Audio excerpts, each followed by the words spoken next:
ANBERNIC RGSP still features the H700 processor, yet its price hadn't risen. At launch is $65, the cheapest of the three.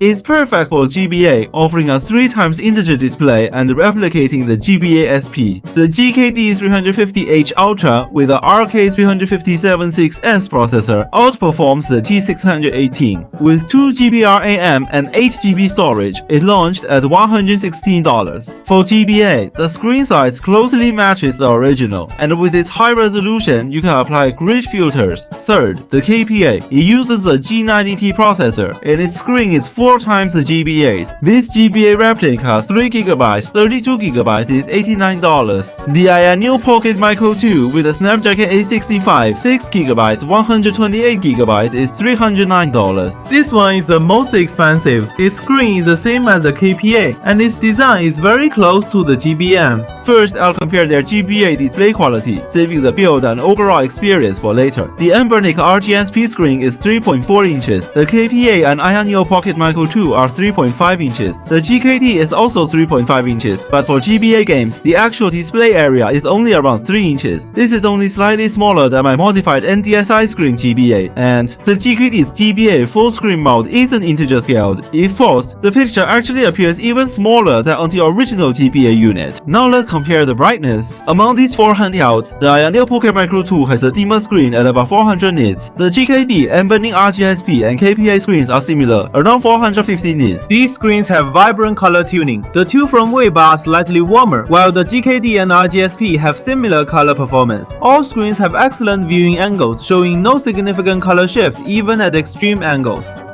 What's unique about these two Androids is their screens. Due to the touch layer, their display lamination isn't as good as the other two. If filters are a must, these four handheld screens with 3x, 4x, or 6x GBA resolution are indistinguishable. I must use the dot matrix filter for GBA. The common GBA dot matrix shaders are found in the handheld folder, categorized into 3 types based on pixel shapes. One type is dot, showing pixels as bright circles. Most common is the LCD grid. Shaders with LCD in the name imitate the original GBA screen's pixel effect. Finally, there's Retro V2 and Retro V3. Retro V2 has sharp square grids and needs a 6x resolution to show its true effect. Retro V3 looks like tiled pixel blocks. The main feature of these two shaders is a sharp, bright image. This demonstrates Retro V3 on the APM2 screen. The details are vastly superior to Retro V2. 4x resolution is still quite low. The Z-Fast LCD shader is quite impressive. At high resolutions, it looks like square blocks, and at low resolutions, it resembles a dot filter. Among these shaders, the LCD grid series is quite performance heavy. On weaker devices like the RGSP, you'll notice significant lag. Personally, I feel these shaders still lack a bit in terms of authenticity. Even the LCD grid series looks different from the original LCD pixels. It's just not as clear, so my screen quality evaluation will be based solely on personal preference. First, the RGSP. Its official dot matrix shaders include LCD3X and dot LCD3X, mimics the original console's dot matrix. Dot uses circular dots, which differs from the original but creates a brighter image. The 3x dot matrix resolution isn't very high. Close up, dot details appear rough, but it's not obvious during normal play. For this screen, the system's default LCD3X shader is good enough. You don't need to mess with it. The overall visual experience is pretty good. I'd give it a 7 out of 10. Now, the AYANEO Pocket Micro 2 with its Snapdragon 865 offers far more shader options. The forum's custom pack, it defaults to the Retro V3 filter. Retro V3 shows distinct square tile pixels, a refined look, totally different from the original dot matrix screen, creating its own visual style. The LCD grid shader is closest to the original, but it significantly dims the screen to about 200 nits. My experience with the AYANEO Pocket Micro 2, Retro V3 is the best. Refined picture, minimal brightness loss, and rated an A. The KPA, which has the same screen but is brighter, can handle the LCD grid shader. With it on, the brightness is about 300 nits. I'd give this effect a solid 9. If the brightness could go even higher, it would be a perfect score. Finally, the GKD 350H Ultra, its native 3.5-inch 4x3 screen means large black bars for GBA games. Luckily, the AYANEO Pocket SP works, keeping that GBA SP feel. The GKD 350H Ultra's high screen resolution lets you use any shader, doing as you please. I give it a 7, points out for large black bars and small picture. Overall, the screens on these 4 handhelds are all top tier among current devices focused on GBA gaming. But one thing still puzzles me. Why does the costlier AYANEO Pocket Micro 2 have a lower max screen brightness than the cheaper KPA? They were released so close together, it's absurd. Next, let's hear the speakers on these 4 handhelds. The audio-visual experience is key to gaming.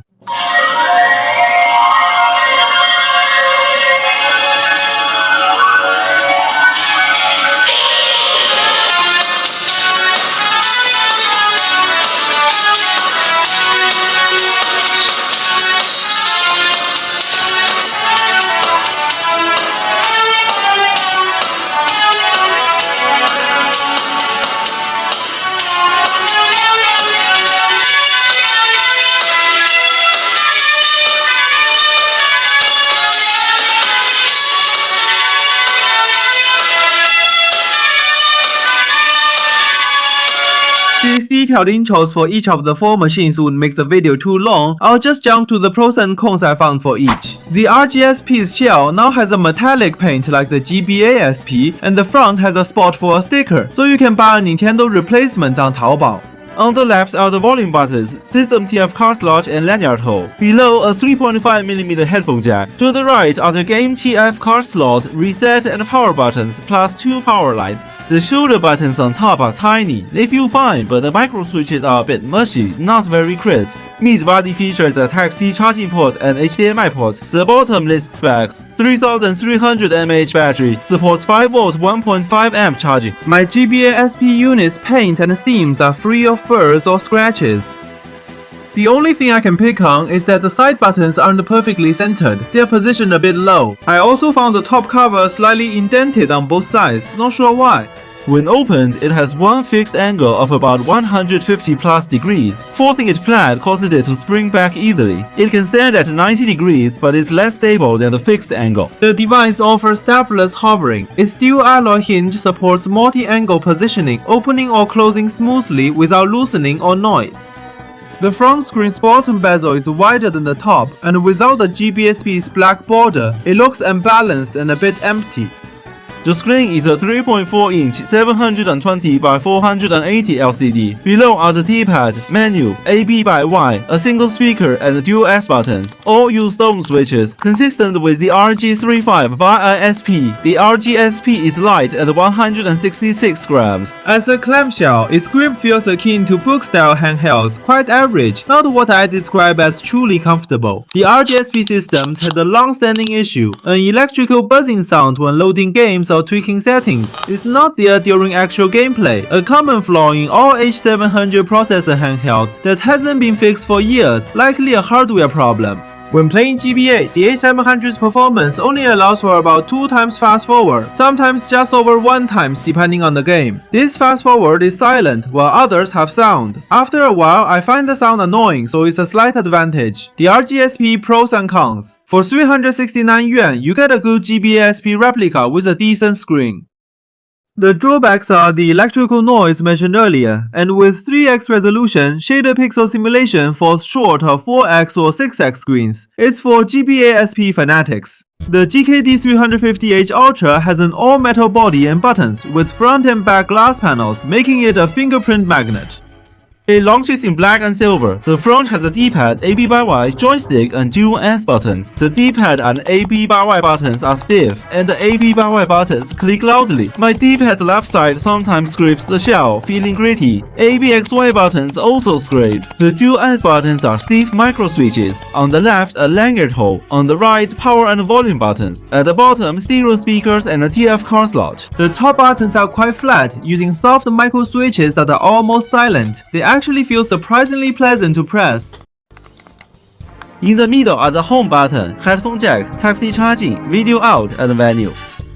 The bag's lower half is a glass panel with 2 rubber pads and hidden screws. A string of text is printed on the glass back, hard to see without a close look. The little King Kong felt like a brick to me. With its 5000 mAh battery and aluminum body, it weighs 289 grams. Its sharp edges dig into my hand, making my ring finger quite uncomfortable. Compared to Miu Mini Plus, the little King Kong is a bit boxy. This screen has one major flaw: max brightness for a few minutes and the left side gets quite hot to the touch. Its RK3576S processor's heat control is average, and the little King Kong lacks a fan. I've barely used performance mode. After 20 minutes on any emulator, the body heats up noticeably. Stiff buttons make my thumb ache in under half an hour. The machine gets hot, so a good gaming experience is impossible. From my experience, I'm afraid the little King Kong is going to repeat the unicorn's mistakes. This machine had a buzz initially. I guess folks got excited to find such a good screen, full metal body, and fine craftsmanship for only 759 yuan. But once users actually found it unbearably hot, they largely just griped about the heat, stating this device is unsuitable for gaming, only for display. Some even claimed it's perfect for winter. I checked the forums, but found only one post about it after shipping. The title suggested praise, but it was just complaints about its poor feel, saying it's not good for gaming. The little King Kong uses iOS 3.0 and EAS. I didn't feel much difference, both run on full emulators. It's still in internal testing, so I won't complain. Bugs definitely exist, like flickering not dimming, but pure strobing. The iOS 3.0 system seems to trigger it on low battery. You can't even film it. The first time I saw it, I thought my eyes were going blind from playing too much. This little King Kong also boasts hi-fi. I'm no expert, so I can't comment on it. But the little King Kong uses Samsung phone speakers, and the sound quality is good. Overall, the heating issue alone is enough to turn a lot of people off the little King Kong. I think if the buttons were optimized and a heat isolating case included, they could salvage its reputation. Third, the KP. I feel like this device barely needs an introduction because it's already a huge hit. Once it's fully shipped, I bet everyone in the handheld community will own one. This device is a bit larger than the original GBA, with many design homages. Build quality is very high, no corners cut for the budget-friendly aspect.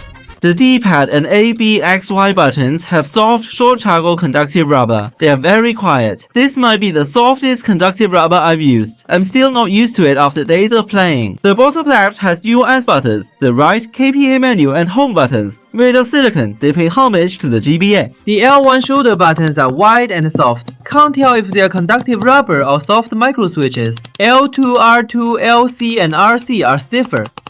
The middle MODE button opens the in-game retro arch menu. The red button is power and there's a middle vent. Bottom left is a large TF card cover made of rubber with no color difference to the body. It features dual stereo speakers, a mic board, Type-C charging, a 3.5mm headphone jack, and a retro volume wheel. The back has an inscription below and a sticker above. I have the 4 plus 64GB version. If you mainly play GBA, this capacity means you won't need an additional TF card. It charges at 10 watts, has a 4000 mAh battery, and weighs 221 grams. It feels good in the hand. Before this device even arrived, players reported the right panel was warped. I checked, and mine has that issue too.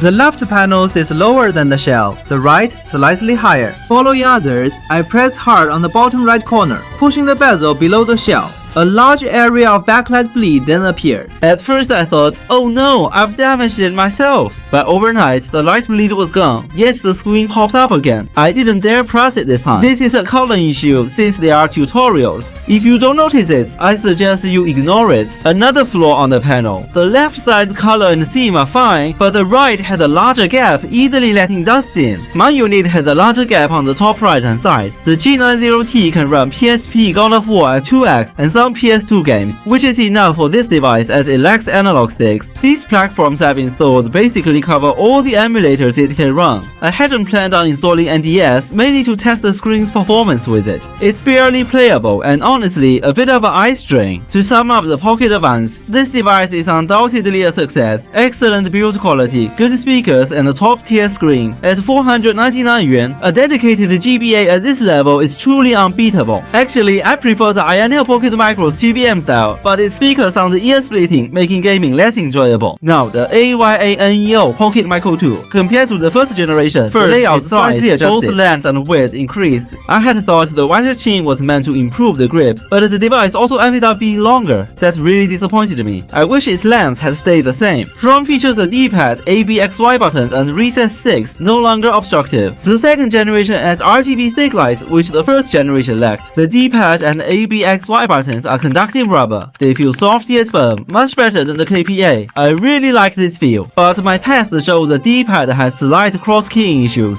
I don't understand it. The APM felt so good. Why did the KPA use ultra-thin conductive rubber, making the feel so soft? The left features dual S buttons. The bottom right has menu and HOME.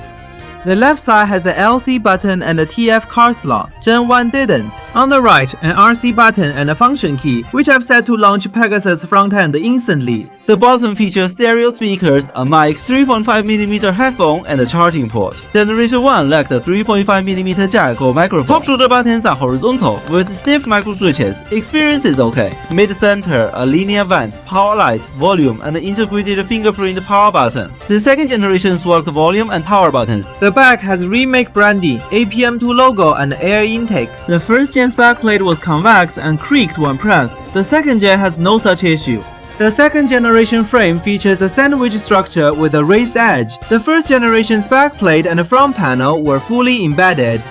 Unsure why they made this change. I've heard some say the second generation design makes it more comfortable to hold, but I never found the first generation uncomfortable at all. It has a 3900 mAh battery, 18 watts fast charging, and weighs around 250 grams. I think the grip feels pretty good, but I don't notice a huge difference from the first generation. It's just a bit bigger. Design-wise, I prefer the APM1's narrower bezels. The APM2 has many system issues. The screen randomly flickers like a seizure and just spazzes out. Also, in-game, turning the screen off and on can cause either the D-pad or ABXY buttons to fail, requiring an emulator restart to fix.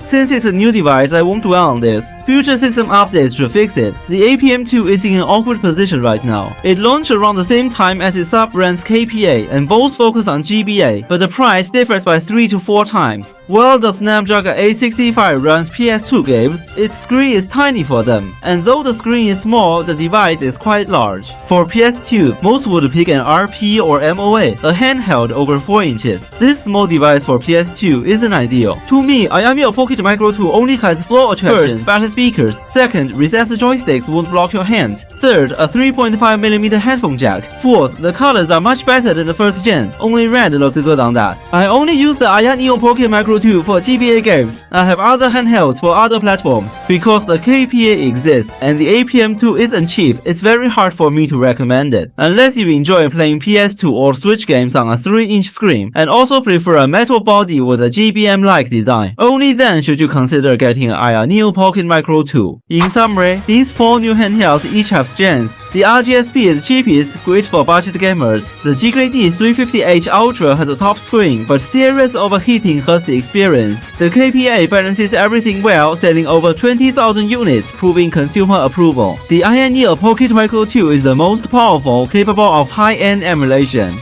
But it's pricey, has minor system bugs, and offers average value. Pick as needed. From my video, I always feel that many would probably choose the GKD 350H Ultra with a 6x resolution. The difference from 3x or 4x is truly night and day. If they made a non-heating plastic version, that'd be great. I'm a casual handheld enthusiast. Follow me to learn more about handhelds.